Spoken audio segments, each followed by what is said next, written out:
Today is May 15th in 2026. And yes, it happens to be a Friday.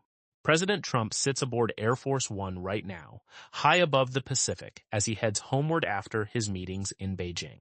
When you line up those three details in one single snapshot, they create the most important clustering of real-world signals this whole struggle has shown since the launch night of Operation Epic Fury. The cause is straightforward and backed by facts.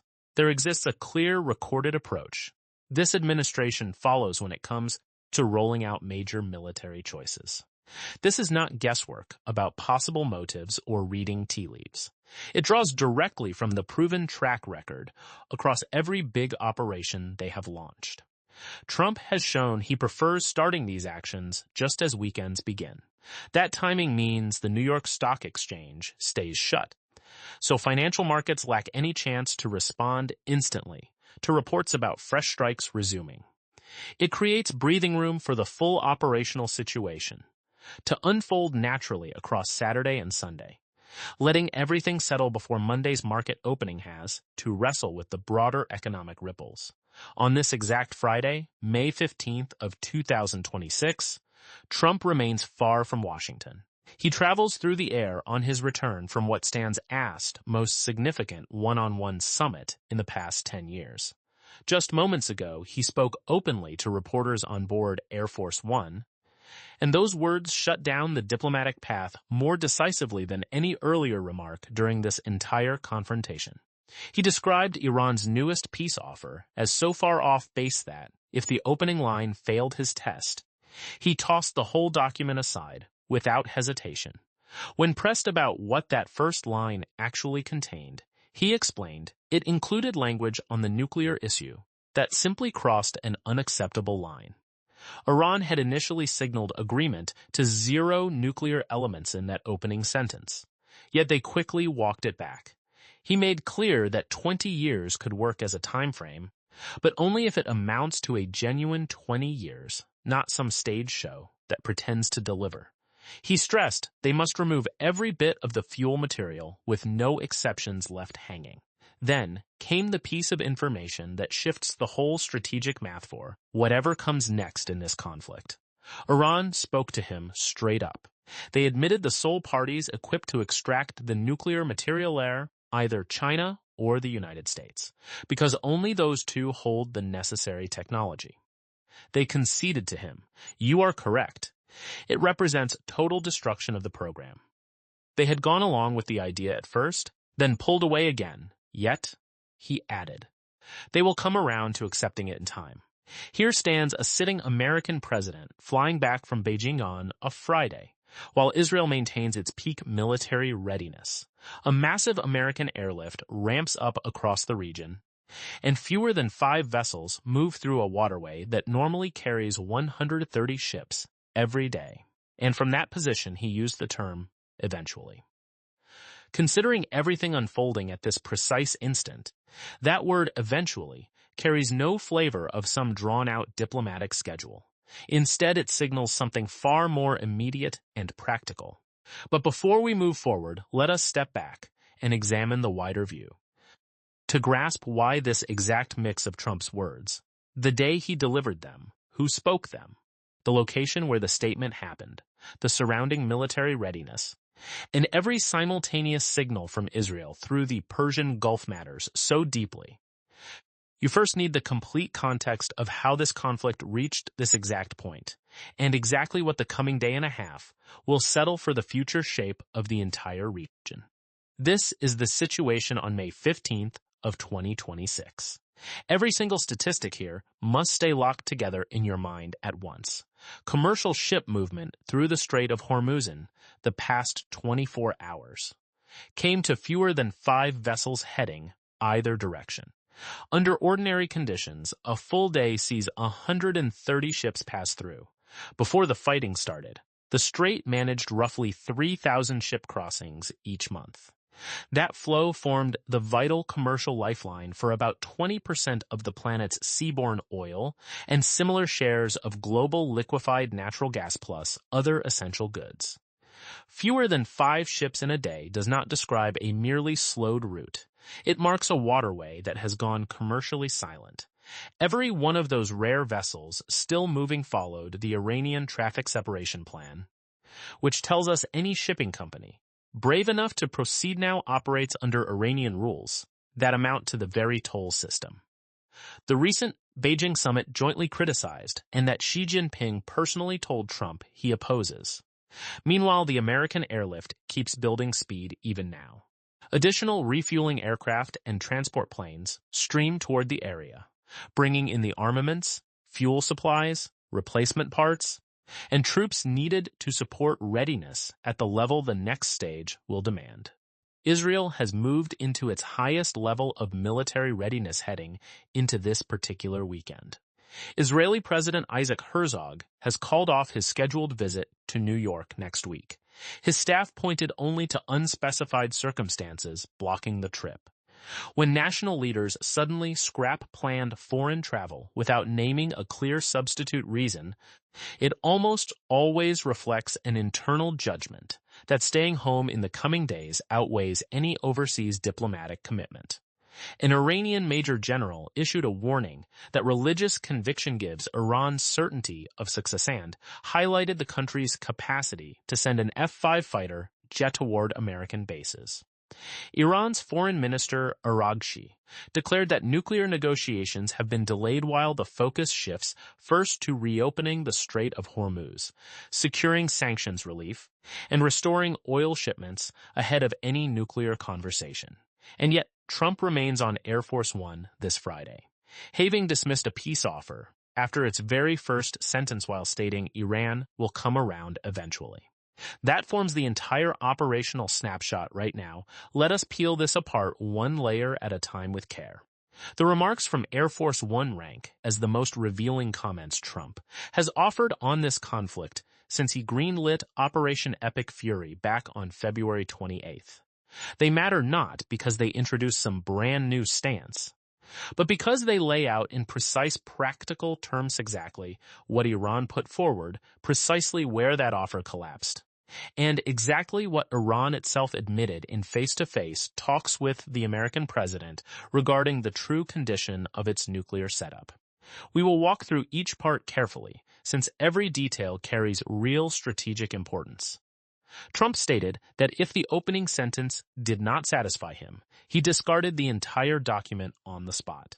That stands as the bluntest possible way to convey how completely Iran's proposal missed the basic bar for any real discussion. It was not a case of needing a little more room to bargain or simply requiring some edits. When the first line falls short, the whole paper ceases to function as any kind of negotiating tool. It becomes worthless. That opening line apparently tackled the nuclear issue head-on. Iran had signaled acceptance of no nuclear capability, yet the guarantees offered fell short of what was required. Trump noted that 20 years could suffice, but only if it proves to be an authentic 20 years. This represents the clearest public American position, yet in the required length of any nuclear freeze during this conflict. 20 years works, provided the oversight system ensures it is real. Reality comes from pulling out the entire stock of enriched uranium, taking apart the enrichment facilities, and agreeing to inspections that leave no doubt the pause is sincere instead of just for show. What makes it fake is a written promise to stop enrichment while the enriched material stays inside Iran.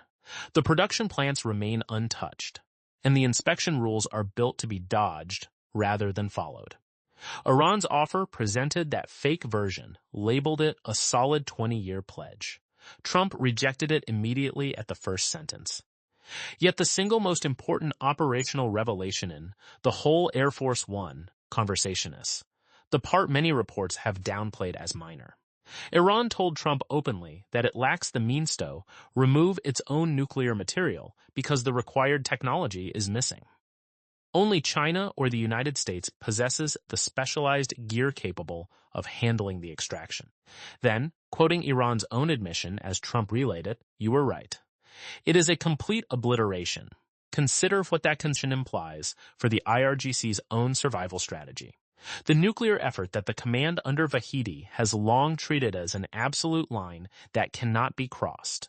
The very reason the IRGC sees itself as an irreplaceable ruling power that no diplomacy can touch has been damaged so thoroughly that Iran's government now admits, restoring it to a point where they could handle removal themselves, would need outside help from one of the very nations that carried out the strikes. The IRGC now guards the remnants of a nuclear program whose own foreign minister has confirmed to the American presidentists too ruined for Iran to fix without assistance. That is no longer a bargaining stance. It amounts to an open admission from a group that is pretending to hold strengths it no longer commands. Now let us examine what the ceasefire truly represented. Trump's description from Air Force One offers the most straightforward official explanation of how and why the ceasefire came about, since it began on April 7th, and it completely reshapes every diplomatic interpretation that has treated the pause as some balanced mutual choice. Trump explained, and the full quote deserves attention, "We really did the ceasefire at the request of other nations. I wouldn't have really been in favor of it, but we did it as a favor to Pakistan, terrific people, the field marshal, and the prime minister." Take that apart word for word. The ceasefire happened because other countries asked for it, not because military goals had been met, not because both parties felt ready to talk, and not because ground conditions opened a natural path for diplomacy. It was a multilateral diplomatic courtesy extended specifically to Pakistan's field marshal and prime minister. Then, crucially, Trump adds that he would not have supported it otherwise. The ceasefire that has shaped the past several weeks, serving as the supposed container for every piece of dat, has been offered and turned down. The same framework Pakistani mediators have tried to stretch and develop is one the American commander-in-chief openly calls something they would have preferred to avoid absent that direct request from Pakistan's leaders. Such a description carries a built-in expiration date. Once the useful period of that favor runs its course, once the negotiating window it created has been used without yielding results worth preserving, the favor naturally ends on its own. Trump now flies on Air Force One after receiving a proposal he discarded after reading only the first line. The productive window for that favor has closed. You can see the end approaching in the speeding American airlift end in Israel's move to its highest military alert level. Let us turn now to what Israel is truly getting ready to do and why its chosen target priorities for the coming strike show how this conflict's next chapter has evolved beyond what Operation Epic Fury already handled. Israel wants to strike Iranian energy sites and key infrastructure in the upcoming wave of attacks. These would include power plants, oil refining facilities, and vital supply networks of the sort Trump mentioned in early April when he weighed options like hitting power stations and bridges, choices that never happened once the ceasefire took effect. The intelligence and broader strategic thinking behind Israel's push for this kind of targeting now centers on weakening the regime itself instead of simply wearing down its military strength. Admiral Cooper informed Congress that 90% of Iran's defense industry has been wiped out and that the IRGC's fast attack boat numbers in the Strait have dropped from the usual 20 to 40 per passage down to just 2 or 3. The military weakening phase of Operation Epic Fury met its stated goals in under 40 days. What that phase did not achieve is the lasting political result that would turn any resolution into something permanent rather than fleeting. The IRGC can keep operating as a ruling institution even with less hardware because its real power rests on controlling domestic suppression, holding economic dominance, and preserving the story that justifies its rule over the Iranian people. Attacking power stations, oil processing centers, and essential infrastructure turns outside military pressure into an immediate domestic political emergency far faster than the blockade's gradual economic squeeze, which takes months instead of days to bite. When electricity fails across cities, when fuel for heating and meals stops flowing, when water treatment systems break down, ordinary citizens feel the regime's breakdown in a direct and personal way, instead of as distant numbers on a chart. Israel's choice of this targeting strategy reflects their view that the purely military stage has done all it can, and reaching a true political turning point now requires the kind of strikes that make it impossible for the Regimento hide its failure to provide basic services behind propaganda.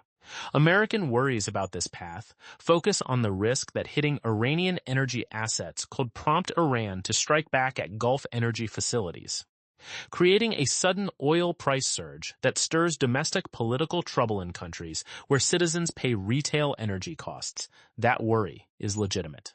Qatar has already forecast 2 to 3 years of higher energy prices, even after the strait reopens fully. Layering Iranian energy strikes on top of today's situation could drive prices from their already high levels into territory that triggers worldwide economic shocks, a schedule that creates real headaches for every government, whose voters feel the pinch at the pump. Yet that concern stands in tension with the hard, practical logic that unless the IRGC's ability to govern at home is challenged alongside its military strength, any ceasefire or deal will deliver only a short break instead of a lasting solution. Israel's decision to cancel the president's foreign travel and its shift to the highest military alert this weekend suggests Israeli leaders see those competing pressures resolving in a particular way based on what they expect Trump to approve. Now let us look closely at Netanyahu's recent statement, because the careful wording he selected deserves analysis, matching its real strategic weight. Netanyahu declared, "The campaign is not yet over, but it is already clear that we have changed the history of the State of Israel." That single sentence holds two distinct messages. The campaign is not yet over is the immediate operational point. It openly frames the present moment as only a temporary halt inside a continuing effort rather than the final closing of anything. It amounts to the Israeli Prime Minister stating publicly that what outsiders have labeled a ceasefire is, from Israel's official viewpoint, simply an interlude within an active campaigns instead of its conclusion. The second part, we have already changed the history of the State of Israel, offers the broader strategic judgment. It portrays the destruction of Iran's naval forces, its air power, its buried missile complexes, and 90% of its defense, manufacturing as a permanent shift in Israel's security landscape that stands. Accomplished no matter what follows, the elimination of Iran's capacity to threaten Israel on a large scale, the cutoff of Hezbollah's money and supply lines, and the weakening of the proxy network that once formed Iran's main shield against Israeli moves. All of this, in Netanyahu's view, has already happened and already rewritten history. What still lies ahead, the not yet over portion, is finishing the campaign in ways that lock in that historic changes, a permanent strategic reality, rather than a brief military edge that could phase the IRGC rebuilds. The peak military alert and the scrapped New York trip represent Israel's practical steps to prepare for that unfinished chapter, which Netanyahu has now described openly as approaching. Let us examine IRGC's reply to the Air Force One rejection, because the Iranian foreign minister's public stance in the hours following Trump's words exposes the wide gap between what the civilian diplomatic side can propose and what the IRGC leadership will actually permit. IRGC announced that nuclear talks have been put off. He said Iran will now put top priority on talks about reopening the Strait of Hormuz, gaining sanctions relief, and resuming oil exports before touching any nuclear matters. He also claimed Iran stands prepared to resume fighting yet remains open to diplomatic paths. Let us take each claim one by one. Delaying nuclear talks is not some clever bargaining move. It reveals that the IRGC has refused to let IRGC negotiate in the nuclear front at all. You postpone an issue only when you plan to revisit it later under better conditions. But Iran faces no better conditions ahead on the nuclear question. Each additional day of blockade weakens Iran's economic standing further. Each day of continued enforcement brings the moment closer when wells at Karg Island must shut down. Each day of the ceasefire gives American forces more time to perfect their preparations for the following stage. If nuclear discussions are being delayed, They are being pushed into a future that grows steadily worse for Iran's bargaining position compared with today. The only logical reason to postpone under those conditions is if the real decision-makers, the IRGC command, have decided that any nuclear talk poses a greater threat to their own institutional survival than any possible gain from waiting, which matches Vahedi's thinking throughout this entire conflict. Putting Hormuz reopening and sanctions relief ahead of nuclear issues, exactly the approach Trump rejected after its opening sentence. Seeking economic breathing room before offering nuclear concessions is not a matter of preferred order.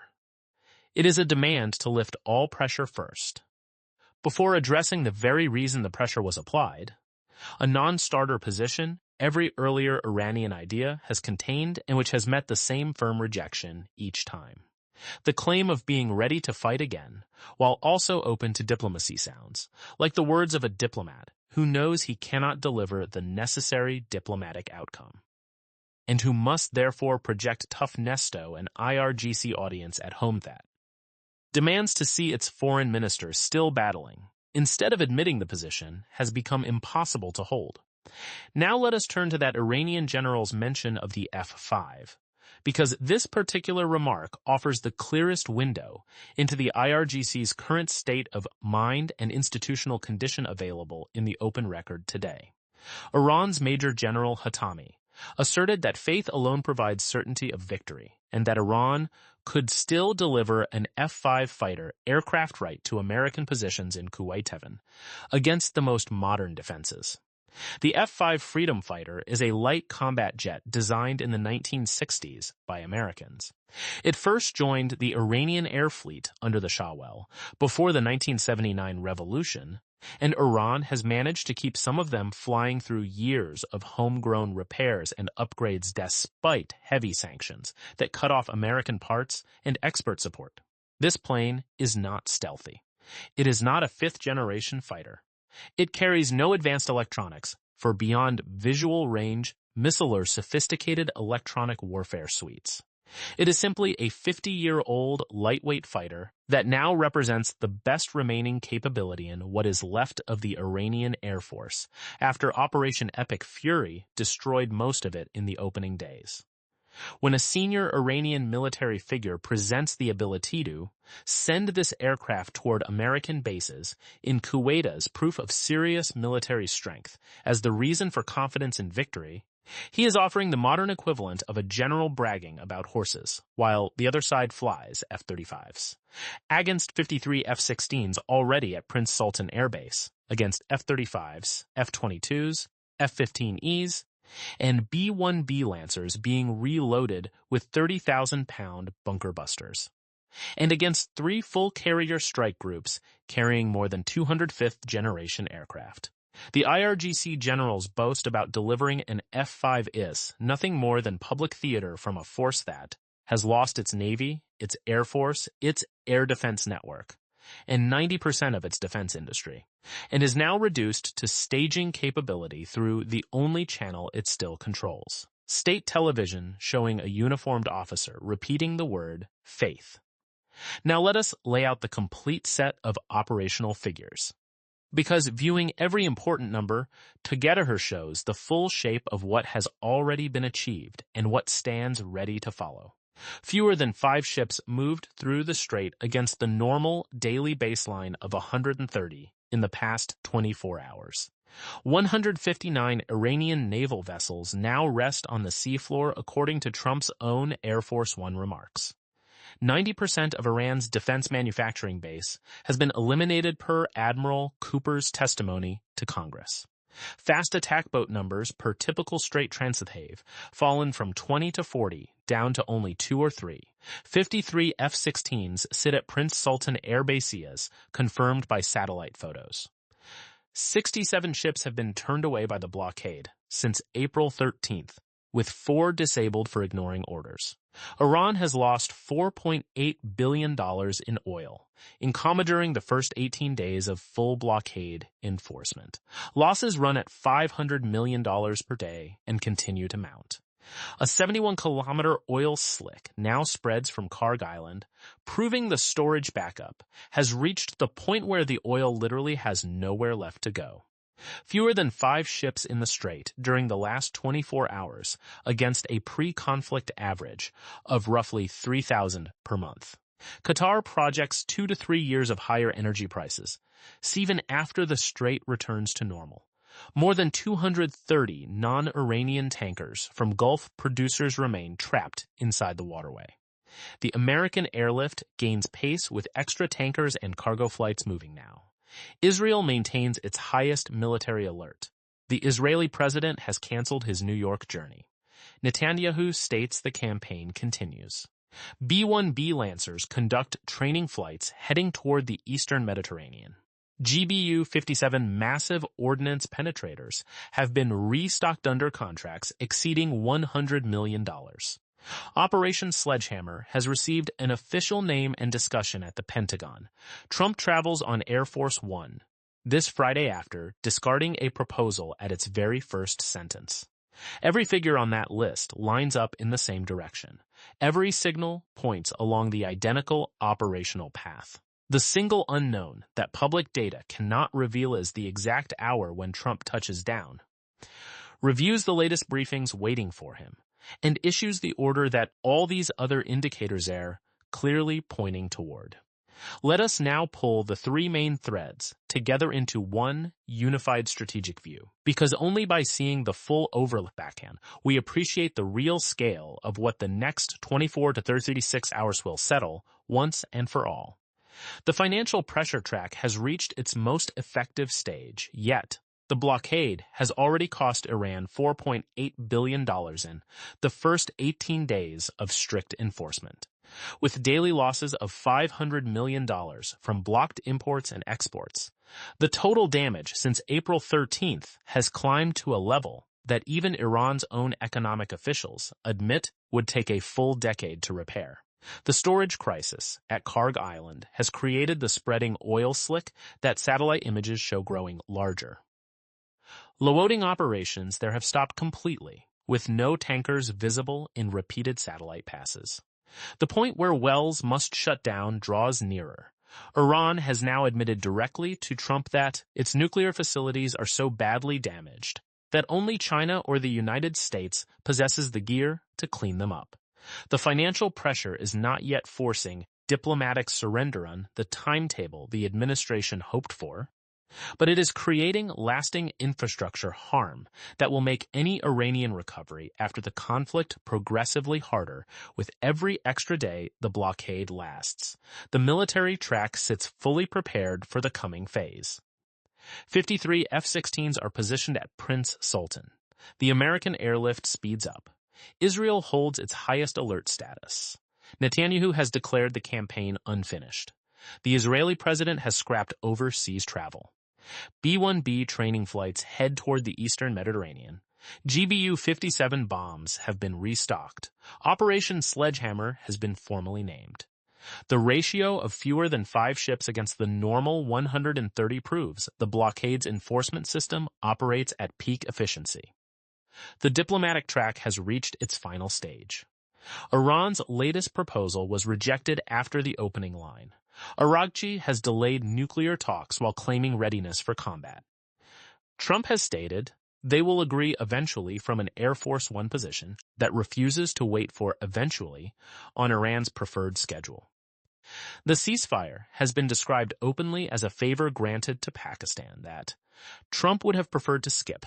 Xi Jinping's assistance offer lingers in the background, but has not altered the operational direction, a fact measured by the accelerating airlift, the Israeli alert level, and the canceled diplomatic travel plans.